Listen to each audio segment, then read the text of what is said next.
रक्षाबंधन के दिन संदिग्ध परिस्थितियों में हुई युवक की मौत में आया नया मोड़। पत्नी ने नंदोई और ससुराल पक्ष पर लगाया गंभीर आरोप। दरअसल उत्तर प्रदेश के फतेहपुर जिले के हुसैनगंज थाना क्षेत्र में रक्षाबंधन के दिन एक युवक की संदिग्ध परिस्थितियों में मौत हो गई थी, जिस मामले ने अब एक नया मोड़ ले लिया है। मृतक दुर्गेश अग्रहरी की पत्नी प्रियंका गुप्ता ने अपनी नंदोई और ससुराल पक्ष पर संपत्ति हड़पने के लिए हत्या का आरोप लगाया है। इस मामले में दहेज और पुत्र न होने की वजह से प्रताड़ना का भी आरोप सामने आया है, जिससे ये मामला और भी गंभीर हो गया है। पारिवारिक विवाद और गंभीर आरोप। प्रियंका गुप्ता ने पुलिस को दिए प्रार्थना पत्र में बताया कि 9 अगस्त 2025 को वो अपने पति दुर्गेश के साथ मायके जा रही थी। रास्ते में उनके नंदोई राजा अग्रहरी मिले, जिन्होंने उन्हें कुछ खाने पीने का सामान दिया। प्रियंका का आरोप है कि इसके बाद उनके पति की तबीयत बिगड़ने लगी और अस्पताल में इलाज के दौरान उनकी मौत हो गई। प्रियंका का दावा है कि उनके नंदोई ने पहले भी उनके पति को संपत्ति के लालच में जान से मारने की धमकी दी थी। दहेज और मानसिक उत्पीड़न का दर्द। प्रियंका के पिता राजेंद्र प्रसाद गुप्ता, जो सेना में कार्यरत हैं, ने बताया कि उन्होंने शादी में 20 लाख रुपए का दहेज दिया था, लेकिन फिर भी उनकी बेटी को दहेज के लिए लगातार प्रताड़ित किया जाता था। उन्होंने ये भी कहा कि ससुराल पक्ष बेटे के लिए भी उनकी बेटी को मानसिक रूप से परेशान करता था। प्रियंका ने आरोप लगाया कि रक्षाबंधन से 2 दिन पहले भी उनके पति के साथ मारपीट हुई थी, क्योंकि उनके पास बेटा नहीं था। पुलिस जांच जारी। ये मामला अब पुलिस की जांच के दायरे में है। पुलिस अधीक्षक को दिए गए प्रार्थना पत्र के आधार पर पुलिस ने जांच शुरू कर दी है। पुलिस का कहना है कि सभी तथ्यों की बारीकी से जांच की जा रही है और जांच पूरी होने के बाद ही कानूनी कार्रवाई की जाएगी। क्या ये एक सीधा हत्या का मामला है या इसके तार दहेज हत्या से जुड़े हैं, ये जांच के बाद ही स्पष्ट हो पाएगा। आपके साथ आपके मायके गए थे? मैं रक्षाबंधन में मेरे पति रक्षाबंधन के मायके आ रहे थे।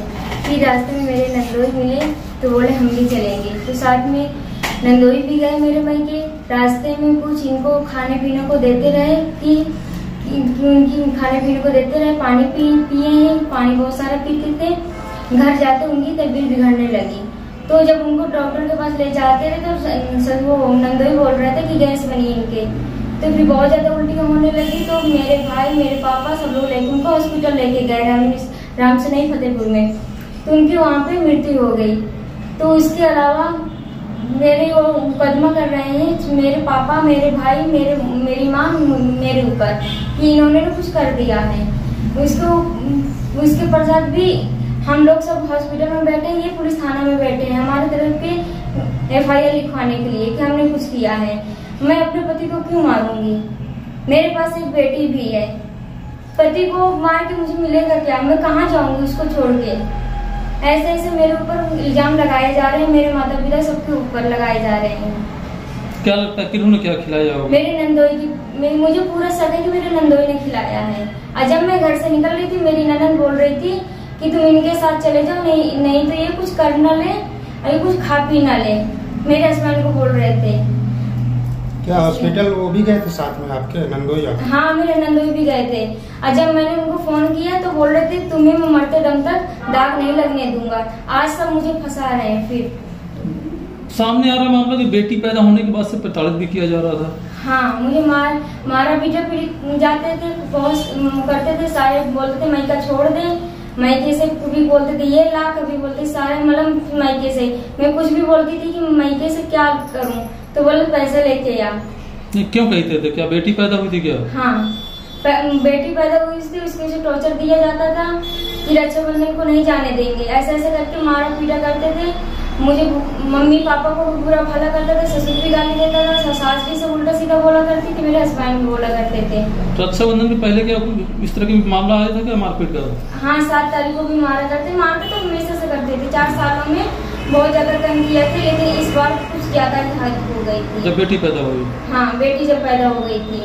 तो क्या लगता है कि मेरी सब नंदोई और सारे नंदे ना मेरे प्रॉपर्टी में, क्योंकि मेरे इकलौते हस्बैंड थे, तो उसके पीछे ना वो मेरे प्रॉपर्टी के पीछे पड़े हुए थे कि इसको हम कुछ कर दें तो प्लीज हमारा मामला साफ हो जाएगा, तो इसके हम प्रॉपर्टी में इनका पूरा हक, वो बोल रहे थे कि हमारा हक हो जाएगा। उनसे कुछ बोला करती कि ऐसे तुम्हारा भाई, तुम्हारा बाप ऐसे बोलते हैं, तो बोलते सबके बोला करते हैं। ऐसे बोला करती थी मेरी ननद और सभी।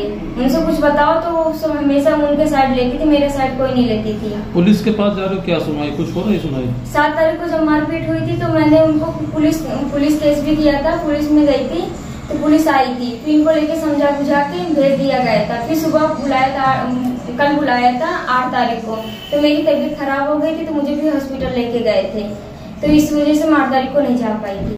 सर मैंने घर में था, मैंने छुट्टी रक्षाबंधन के लिए आया था, 4 दिन की छुट्टी। उसके बावजूद मेरी बेटी ससुराल से मायके आ रही थी, उनके साथ मेरा दामाद और उनका भानोई ये साथ में थे। और रही बात इनकी तबीयत कैसे रास्ते में मतलब बिगड़ गई, और इनसे पूछा गया तो मेरी बेटी से पूछा गया तो रास्ते में कुछ मतलब खाने के दिया, प्रसाद के रूप में कुछ इनको दिया खाने का, ये ने खाए, बार बार पानी को मतलब देते रहे।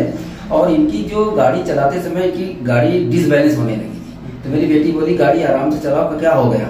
तो उसके बाद भी घर पहुंचते पहुंचते इनका संतुलन मतलब बिगड़ने लगा। जैसे घर पहुंचे तो ये गेट के अंदर पहले हमारे इनके भानोई, उसके बाद दामाद पार्किंग करने के गए, धीरे धीरे पार्किंग कर रहे थे, वो मतलब अस्थायी उसमें नहीं थे।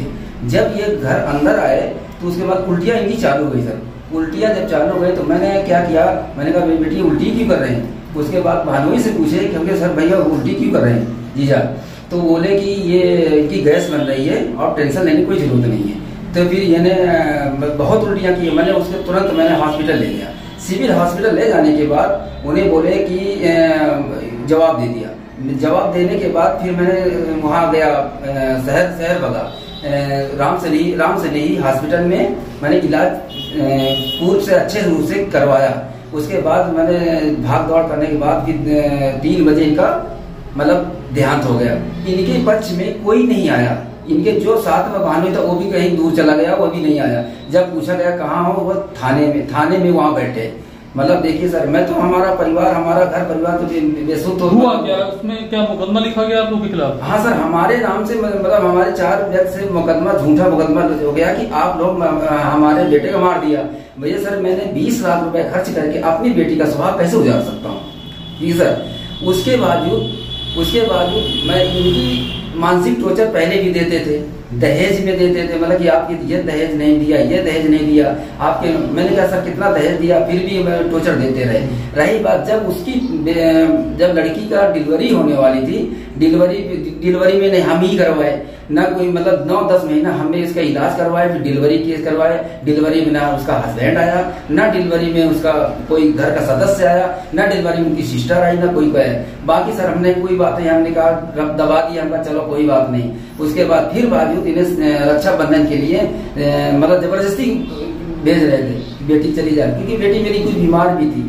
उसके बाद इनका भानोई ने मतलब ये कदम उठाया कि हम यहाँ से ये चली जाए, इसको जहर खिला देंगे, और ये अगर मर भी जाएगी तो मतलब हमारा जो मतलब साला मर भी जाएगा तो नाम लगेगा ससुराल की तरफ से, और ये हमारा काम हो जाएगा। बेटी कोई बच्चा भी है? बेटी की बेटी है, बेटी है, इसीलिए तो वे कदम उठा रहे हैं कि हमको कुछ मतलब ये प्रॉपर्टी हमारे नाम हो जाए, हमको कुछ न देना पड़े। तो बेटी पैदा होने के बाद भी कुछ पैदा बेटी के पड़ते हमारे बात ये हुए किए थे कि मतलब बहुत टॉर्चर देते थे कि लड़का क्यों नहीं पैदा हुआ।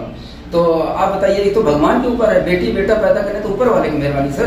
पुलिस के पास गए क्या? हम पुलिस के पास गए, हमारी एप्लीकेशन दिए, कप्तान के पास आए, वहाँ एप्लीकेशन दिए, हमारी कोई सुनाई नहीं हो रही। इसीलिए हमें मतलब दरखास्त दे रहे हैं कि सर हमारी को सुनाई की जाए।